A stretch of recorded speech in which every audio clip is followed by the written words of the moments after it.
How to blur the background on iPhone. Creating beautiful blurred backgrounds might seem difficult, but it's actually easy with the tricks you're about to discover. The built-in iPhone camera app has an incredible tool for blurring the background in your photos.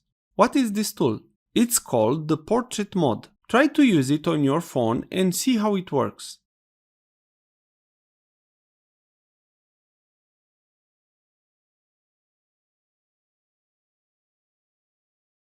It will be for sure something easy to do for you. But what if you took an image and you wish after that to blur the background? You can blur the background real easy. There are lots of useful apps that can do this. Let me show you one. Let's go to the App Store. On the search above, write Blur Photo Effect.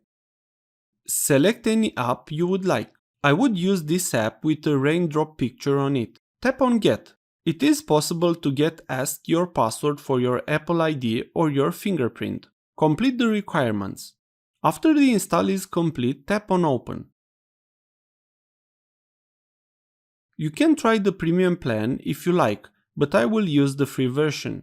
Tap on the Close button from the top. Let's close the ad. Tap on Blur. You will need to select the photo you wish to blur the background. Here you can crop the image if you like. Tap on Done. Now, here we have different options that you can play with.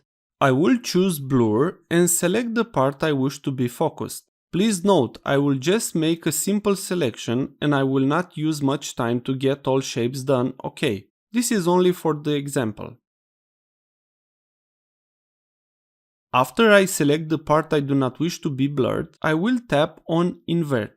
Now you see the part I selected becomes focused. After this, you can go to the effect zone and apply many effects that app has.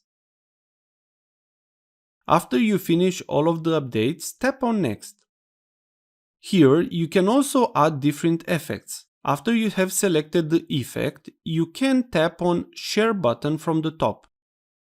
Tap OK. Now decide what app you wish to share the image. You have now blurred the background for an image. If this was useful, please like, share and subscribe. You can also watch more videos from the right. Also, if you have any questions, please ask them in the comments area below.